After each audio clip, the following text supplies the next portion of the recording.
With the new KTM 990 RCR, we now have the third one in the group alongside the Yamaha R9 and the Panigale V2, the trio of new Supersport bikes. But which of these three has the edge and can drop the competition?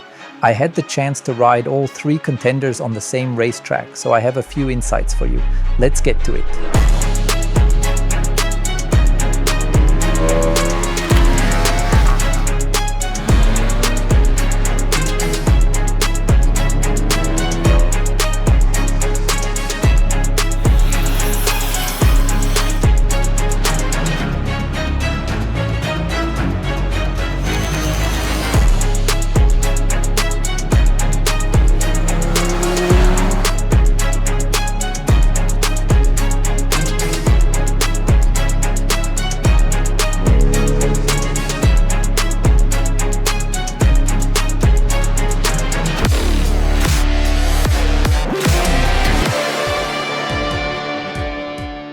Choices, choices. That really sums it up nicely. Alongside the KTM 990 RCR, which has just come out now, we've already got the established Yamaha R9 and the Panigale V2. We've already done a video on those last two, weighing up the facts side by side and scoring them. And now the question is how the new KTM stacks up against these two proven bikes. Before we get into the nitty-gritty of these machines, a quick explanation of this new class. I've often heard people say that can't be right. New motorbikes with almost 1,000 cubic centimeters or 900 cubic centimeters of capacity, but only around 120 to 130 horsepower. How can you launch new bikes with too little power? It's actually pretty easy to explain. These are all motorbikes built for and used in the new Supersport next generation class. For the diehards among you, Supersport used to mean, from the very beginning, 4-cylinder 600s or V-twins of 750 cubic centimeters. Back then, displacement was capped at those engine sizes. But over the years, that's faded into the background because demand for those bikes on the road has dwindled. We all know the classics like the CBR 600, Suzuki GSX R600, and in the past the Yamaha R6. All those and comparable bikes have slipped away because buyers simply weren't interested anymore. To some extent that's fair enough because those 600 machines, usually 4-cylinder based, didn't have much shove at low revs, and that made them a bit awkward on the road. In the old days, when noise emissions weren't such a big deal, it wasn't so bad. But today, with strict limits and the public far more sensitive to noise, those high revving setups aren't really the right fit for the road, and riders want a bit more punch from lower revs. So in recent years, the thinking has changed.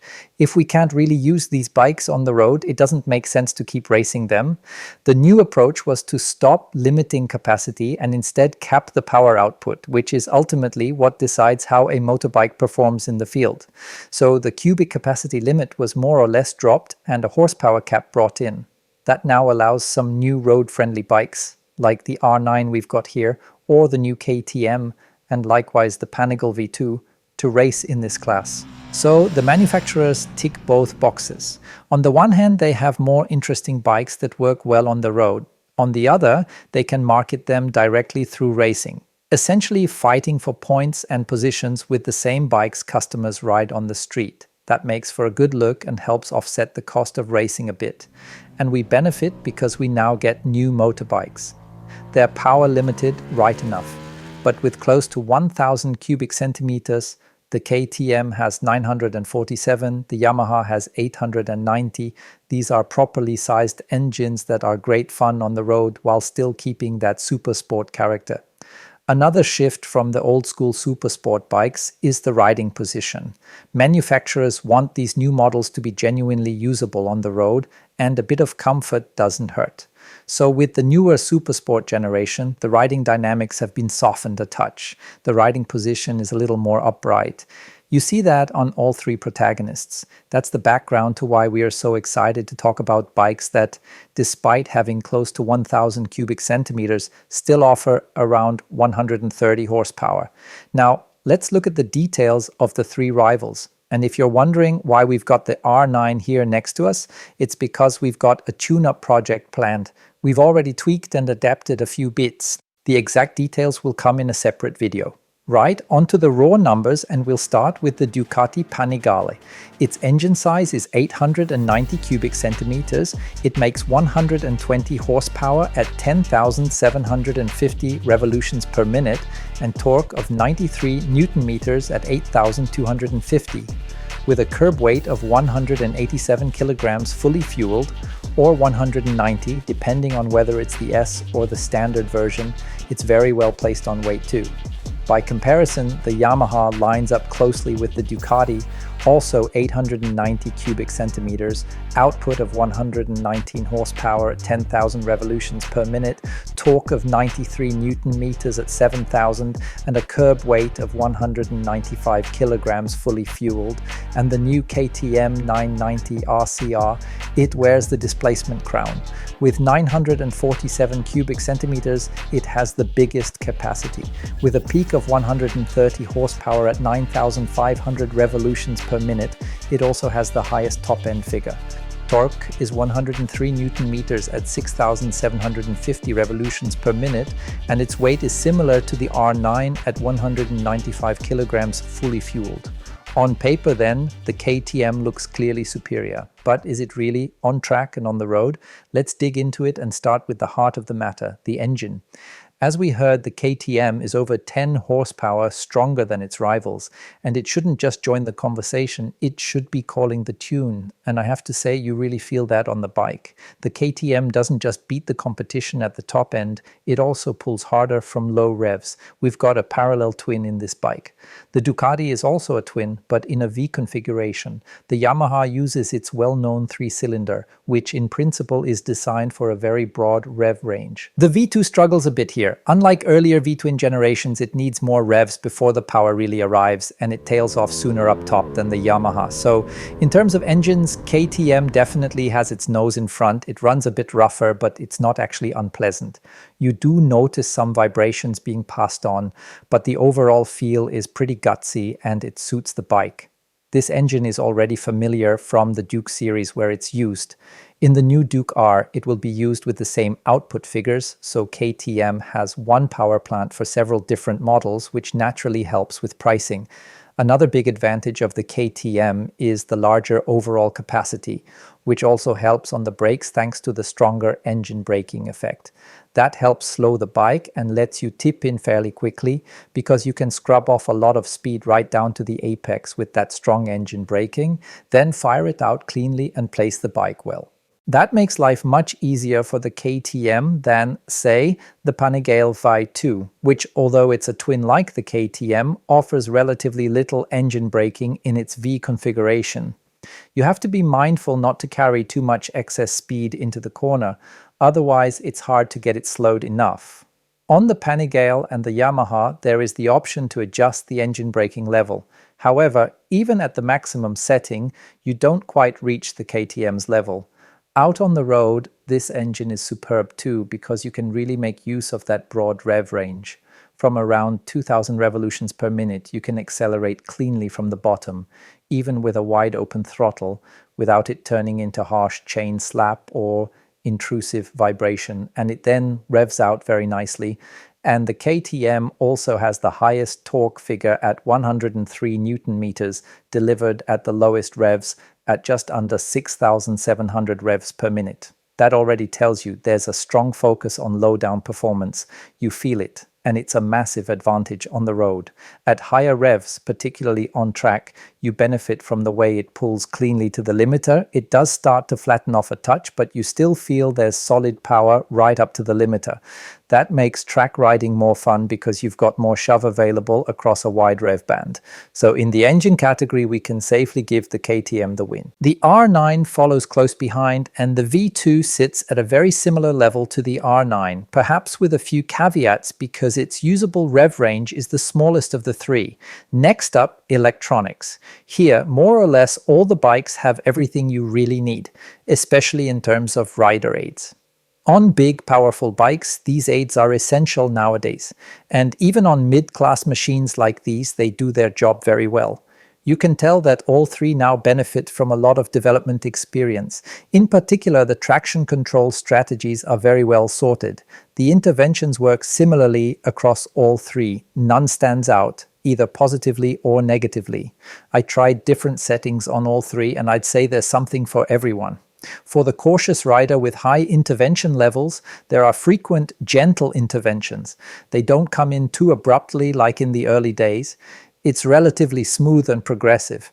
And for those who want to fly and unleash the power, you can wind the settings right back, and you've still got plenty of performance available. You don't really need to switch them off completely anymore. That's a welcome trend, because in the past you often had to turn them off to get full power.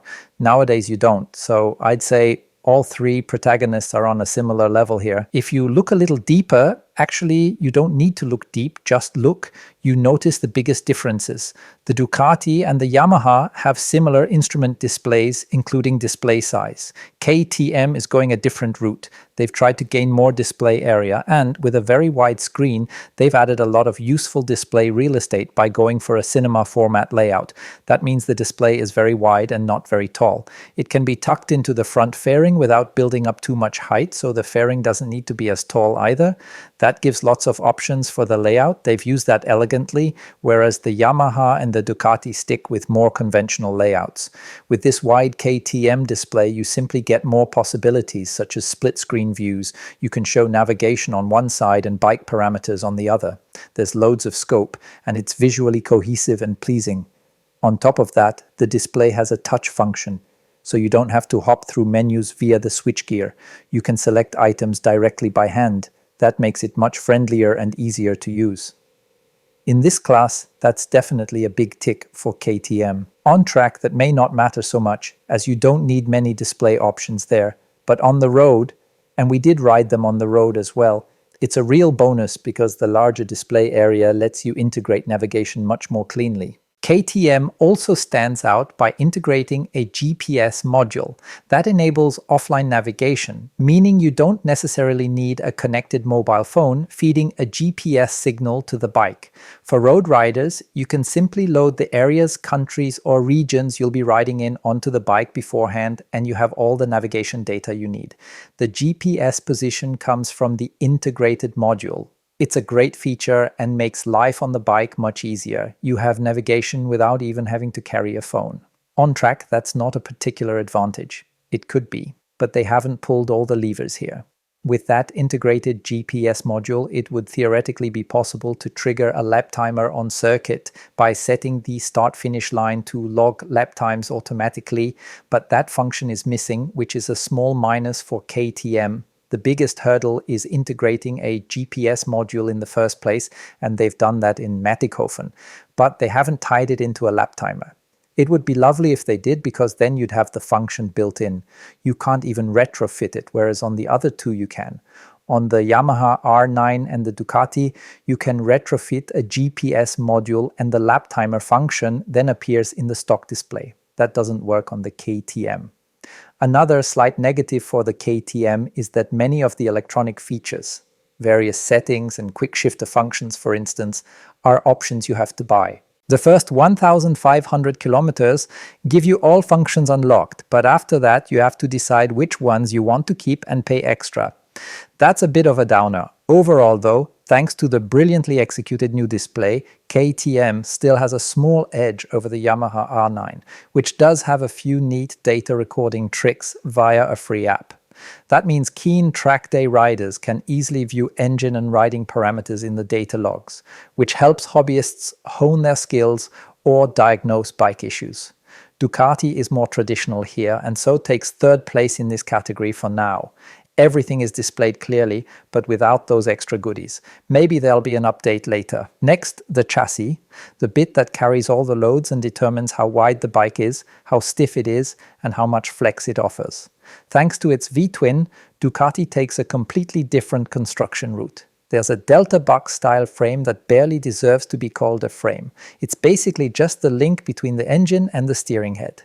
The rest of the loads are passed through the engine to the swing arm, which is mounted in the engine cases, so the frame itself is very small. On the Ducati, it weighs only around 4 kilograms.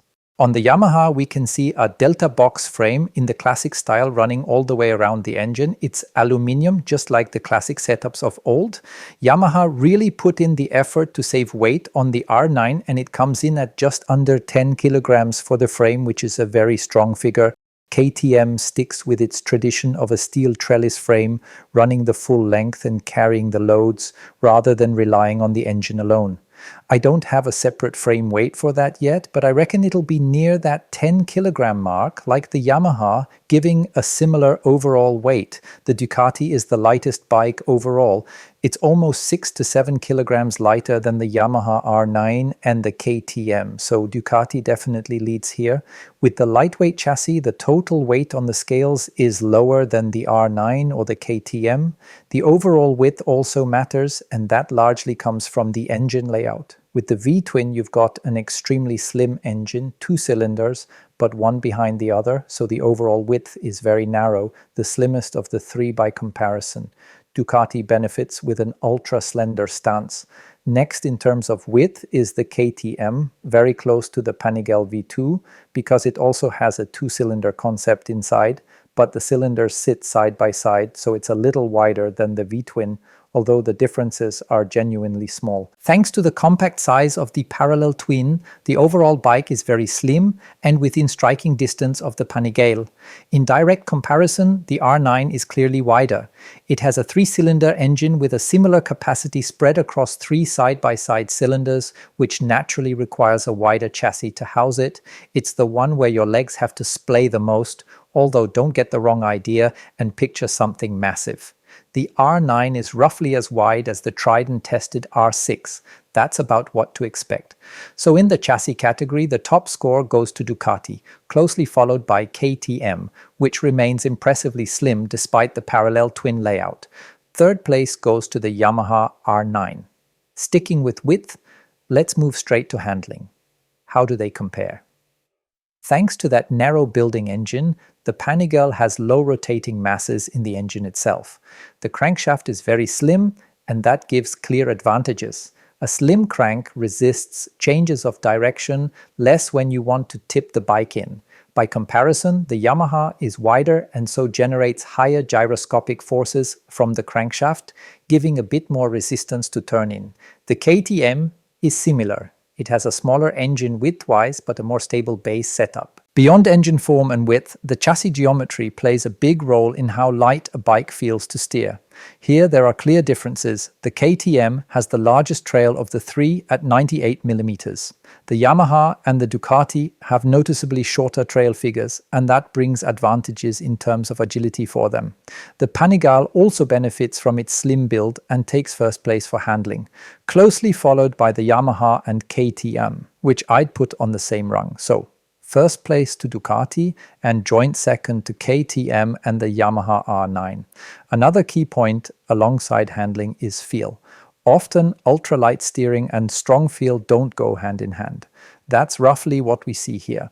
We've just said the Ducati is very light to steer. It has a fairly short trail of only 93 mm compared with the KTM's 98, and you can already see that while you gain agility, in terms of front-end feedback at the limit, the KTM has a decisive advantage. Thanks to the longer trail, you get stronger self-centering and much more stability. Crucial when you need to read the limit and how far you are from it, how much margin you've got left. That really helps when conditions are less predictable. And this is exactly where the KTM nails it. With loads of stability and excellent feel, it definitely takes first place here and clearly beats the other two. The Panigale would be second. It's very agile, but still has a certain calmness in the chassis.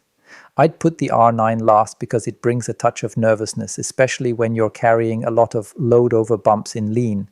You feel it start to dance a little and you begin to wish for a steering damper. You do need one on the R9. On the KTM, even though it has one fitted, you wouldn't really need it. You could back it right off, because the KTM generates so much precision and calm that the damper isn't actually required. A key rider-facing point is ergonomics. How do you sit on these things? On the Yamaha and the Ducati, the riding position is very compact. The distance between the seat and the steering head is quite short. which gives you a relatively upright stance on these bikes. But when you want to get properly tucked in for aerodynamics with your torso close to the tank, your knees and elbows can run out of room, which makes it harder for a taller rider, say around 1.8 meters, to fold in neatly behind the fairing. KTM has done well here. They've built the longest chassis with the longest wheelbase, which is also part of why the bike is so stable. The distance between seat and bars is significantly larger than on the rivals. As a taller rider, like me, around 1.8 meters, it's easier to get your elbows and knees neatly braced along the tank. The feel for the bike isn't worse for it either. You can drive force into the bars from the rear rather than grabbing them from above, which I liked. Knee angles are reasonably relaxed on all three. The KTM also lets you adjust the foot peg height as standard, so depending on leg length you can fine-tune peg position. That gives a good riding position for a wide range of rider sizes. The KTM seat is nicely integrated into the tail unit. It doesn't just sit on top but forms a single piece, which is quite comfy too. So in this category, I'd say KTM again takes the lead, closely followed by the Yamaha R9, which in total edges the Ducati for the following reason. It has a slightly larger front fairing, which gives better wind protection. Wind protection is really well executed on the KTM as well. On the Ducati, the front fairing is very dainty. It looks great, but you feel more wind pressure on your torso. On fast circuits and quick A roads, that's a bit of a disadvantage. What goes quickly also needs to slow down, so let's talk brakes. All three protagonists are well kitted out here. Most bits are Brembo, from master cylinder to calipers and discs. The same goes for the new KTM, which even has those Stylema type calipers fitted. So on paper the spec is rounded and coherent. However, the KTM has noticeably less braking power compared with the Yamaha or Ducati. Initially, the brake feels a bit wooden with not much bite. It will slow you well if you squeeze harder, so modulation and basic performance are fine, but you need significantly more hand force. You can tweak the leverage via the adjuster at the lever to generate more power, but you still don't quite get the same deceleration for the same hand force as on the Yamaha and Ducati. In my view, that's mainly down to the choice of pads. You could probably perk the brake up quite easily with a different pad compound because the hardware on the KTM is fundamentally good. It just needs a bit of fettling. So in the direct comparison, I'd say the KTM scores lower on braking, even though the components are good. For that reason, we have Ducati and Yamaha joint first, with the KTM last here, as there's room to improve the brake feel and bite. On suspension, all three are on the sportier side, as you'd expect for a Supersport bike. All three have fairly sporty setups that still leave some comfort for the road, and combined with the relatively relaxed riding positions, they're genuinely day-to-day usable for this class. On track, there are still a few differences. On the Ducati, putting the Öhlins S version to one side, as its price would pitch it into a different bracket, we're comparing the standard version here. It's fully adjustable, but of course it doesn't perform at the same level as the Öhlins option. On the KTM, we have the familiar WP Apex suspension. Up front, the fork uses an open cartridge design. There's a closed cartridge kit available aftermarket. At the rear, there's a fully adjustable gas pressure shock from WP. On the Yamaha R9, they also use simpler components that work well in general, but on track you do notice a few drawbacks because there's a bit more road bias. When you need to turn in hard on the brakes, you find the limits sooner and the bike isn't absorbed quite as nicely. So the ranking here puts KTM first, with very solid WP hardware performing well on road and track, and the other two, Ducati and Yamaha, joint second. Finally, price, which matters to many. On price, I'll just check my notes because I don't know them all by heart. The Panigale sits at 19,995 in Austria and 16,895 in Germany. The Yamaha is the cheapest of the trio at 15,299 in Austria and 13,499 in Germany. The KTM lands in the middle at 17,399 in Austria and 15,399 in Germany. So it's easy to score.